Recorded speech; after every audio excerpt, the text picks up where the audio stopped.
Hoje vamos trazer mais uma entrevista exclusiva que veio do Festival de Cinema de Vitória e aonde o filme Mulher Oceano teve a sua primeira exibição presencial no Brasil, sendo que durante a pandemia sua estreia havia sido predominantemente online, mas no mundo inteiro teve algumas exibições exclusivas que pôde contar com calor de público anteriormente. Mas, agora que chegou finalmente ao território brasileiro, além de ter estreado nos circuitos de salas de cinema, também pode ser conferida na Amazon Prime Video, em streaming. Então não perca o Mulher Oceano, que completa a nossa rodada de entrevistas com grandes artistas que estão também trabalhando atrás das câmeras, seja dirigindo ou seja também produzindo, roteirizando e fazendo inúmeras funções criativas para inovar na nossa grande seara da sétima arte. Continue aqui comigo para ouvir um pouco mais da atriz e diretora Jeans Ganzerla na sessão AIC no canal Like. Vem com a gente conferir.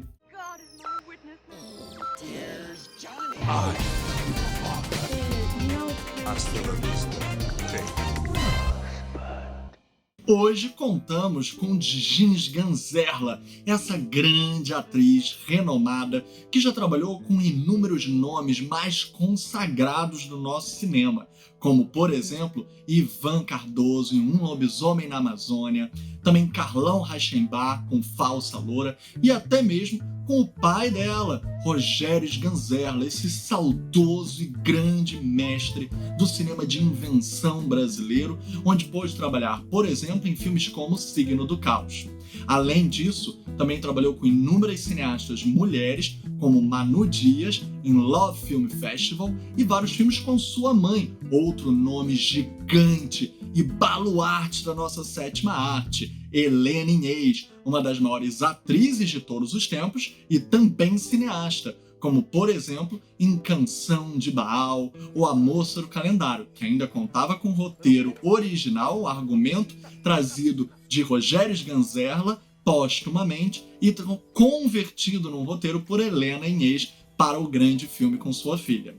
Agora, Jean também está estreando na direção de longa-metragem, com o maravilhoso Mulher Oceano, essa forma lírica de conseguir uma transmutação do espaço e do tempo com duas personagens que são interpretadas pela própria atriz e que fazem uma ponte entre o Japão e o Brasil, entre questões espirituais e estéticas, tanto religiosas quanto também influências culturais de matrizes tanto orientais no Japão, quanto também de matrizes africanas no Brasil e na Bahia, representando até no Rio de Janeiro o quanto essa forte espiritualidade ocupa todas as nossas regiões e traz diversos saberes e ancestralidades à tona. A partir do mar, do fluxo, das ondas, a gente vai ver as referências que se cruzam entre os dois países, linguística e também narrativamente, com inovações até mesmo na sonoplastia, como trazendo o som da respiração de mergulhadoras anciãs do Japão para a respiração de uma nadadora brasileira em pleno mar aberto no Rio de Janeiro. Essas transmigrações sonoras e de fotografia entre os diversos horizontes e os fluxos contínuos trazem pra gente muitas curiosidades que queremos ouvir da própria Jean sobre qual foi o desafio de estrear na direção, criar uma linguagem própria com uma tradição familiar histórica tão potente e também trazer tanta espiritualidade para um viés estético em sua própria linguagem. Vamos ouvi-la um pouco. Uma emoção enorme, realmente uma alegria mesmo. Esse festival, além de tudo, é muito especial, tem um público vibrante, um público ávido pela obra, então foi uma emoção gigante ver o filme na tela grande, que ele foi projetado, na verdade, pensado para que fosse assistido dessa forma, sem diminuir a chance de você assistir em casa, assistir no streaming, mas é um filme que é para você ter essa experiência de cinema, da imersão, e com uma sala lotada, então foi uma emoção enorme, assim, com pessoas que eu admiro, que eu adoro na plateia. Então, realmente foi esse momento de volta ao cinema, né? Que a gente estava precisando muitíssimo, um reencontro nosso, os artistas e o público, né? Que é para o público que a gente faz a obra. Então, vocês podem imaginar a satisfação, a alegria que é para um realizador você ter a chance de novo de encontrar sua obra na tela e esse encontro maravilhoso com o público. Então, foi muito especial. Olha, nesse momento eu posso dizer que é uma enorme alegria. Um tempinho atrás foi muito esforço, muito empenho, muito trabalho mesmo para que isso acontecesse, para que essa obra se realizasse e chegasse como ela está. Eu conto com uma equipe maravilhosa, com pessoas que foram incríveis. É curioso porque é uma obra que também, além de tocar em temas universais, mas também femininos, ela foi composta por pessoas que, em sua grande parte, por mulheres. Então eu tive uma assistência de direção mulher, a montadora é mulher, a colorista, né, na pós-produção é mulher. Então eu tive uma equipe que foi cercada por mulheres. Uma coincidência, não coincidência, né, são escolhas, é óbvio, mas essa felicidade também de ter tido uma equipe maravilhosa. É a minha primeira direção, então é um desafio gigantesco mesmo. E eu acho que eu fazia parte desse sonho, né? Mas fui ambiciosa em querer dirigir e ao mesmo tempo atuar.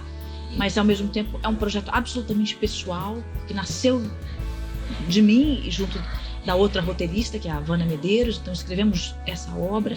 Então foi um processo muito de entrega mesmo, de trabalho. Então eu me sinto quase como uma mulher polvo, assim, uma mulher que deu tudo de si para que essa obra existisse. Ela nasceu em 2020, eu estou felicíssima porque são 2 anos que a obra vem circulando.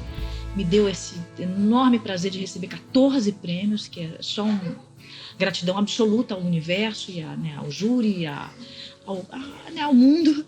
E prêmios nacionais, prêmios internacionais. O filme ganhou um prêmio em Portugal, no Porto Femme International Film Festival. E passou muito na Europa, nos Estados Unidos, no Brasil. E está nos streamings, então é um momento mesmo nesse agora, de celebração e aos pouquinhos já pensando no outro. Foi tudo muito orgânico, assim, foi um processo mesmo intuitivo. Eu queria trazer alguns elementos muito importantes para a minha vida, né? E que, consequentemente, eu acho que quando a gente se torna muito pessoal, a gente também se torna universal.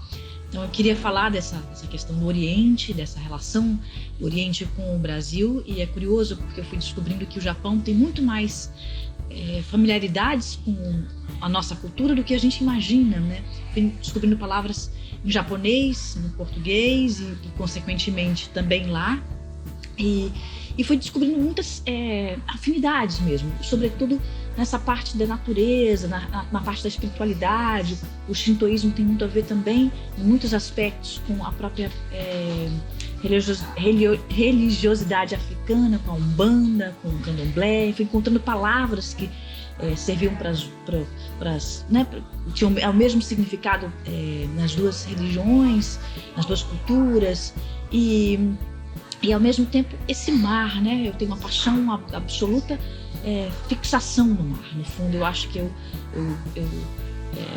quis dar esse espaço de ser o protagonista, assim, do filme. No fundo porque o mar, ele para mim representa tantas camadas, né? Ele ao mesmo tempo ele é o início de tudo, mas ao mesmo tempo tem a sua profundidade, a sua escuridão, a sua sombra, né? A sua profundidade, a sua loucura, a sua força, e ao mesmo tempo essa delicadeza. Quando a gente vê uma maré delicada, suave, então tantas camadas você pode encontrar simplesmente numa onda, né? Isso eu estou falando de uma forma muito simplista aqui para falar um pouco da minha relação com o mar e o que esse mar também pode trazer para o filme. Ele fala muito da transformação, e o filme é sobre isso, sobre uma mulher que está em momento em busca desse reencontro, desse seu eixo, da sua própria identidade, da sua própria essência, né? E então, de alguma forma, o mar tem muito a ver com isso. Ele anuncia essa transformação, ele chacoalha ela no filme, né? Para que ela repense a sua forma de viver, a sua forma de estar no mundo. E conecta 2 grandes mulheres. Uma que é a própria essência, ela é o próprio instinto, e é um fruto desse mar, é uma nadadora que está dentro do mar, né? E se preparando para uma travessia de 35 quilômetros. E uma outra que o mar está dentro dela, mas através da escrita.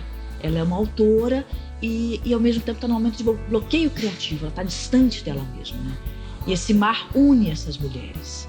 Então, e a cultura oriental é parte disso tudo, já que eu optei em filmar entre Rio e Tóquio, né? Brasil e Japão. Que lindo! E será, para terminar, que a gente poderia saber algum novo projeto e talvez até na direção? Isso aí, eu me apaixonei pela direção, né? É um tour de force, né? Mas ao mesmo tempo absolutamente viciante. Eu queria muito ter essa experiência de poder me expressar por completo, que o ator ele não necessariamente ele tem o domínio, né, do seu trabalho, ele está ali a serviço do diretor, mas contribuindo muito, né? E na direção, eu realmente é um pensamento como por inteiro, né, que eu consigo colocar na tela, né? E eu escrevi um novo roteiro, já está pronto, junto com a mesma roteirista, e também é um tema feminino, é um tema sobre as mulheres.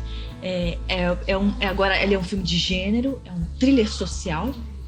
E espero filmar agora em 2023. A gente está caminhando para isso. Podemos ouvir um pouco mais e expandir esses horizontes marítimos, como, por exemplo, com o quadro A Grande Onda de Kanagawa, que é uma obra-prima da cultura pictórica japonesa, e também várias referências cinematográficas, que podemos sentir desde as sutilezas dos silêncios e dos espaços aparentemente vazios, mas preenchidos pela alma, como dos filmes de Yasujiro Ozu, tipo Pai e Filha e Também Era Uma Vez em Tóquio, até mesmo trazer as referências do cinema baiano e de Glauber Rocha, Helene Inês e Rogério Ganzerla. Podemos citar o grande filme, por exemplo, Barra Vento, como uma grande referência, ou O Pátio, em que sua mãe estrela num tabuleiro de xadrez ao alto de uma montanha com as águas sob o fundo ao final.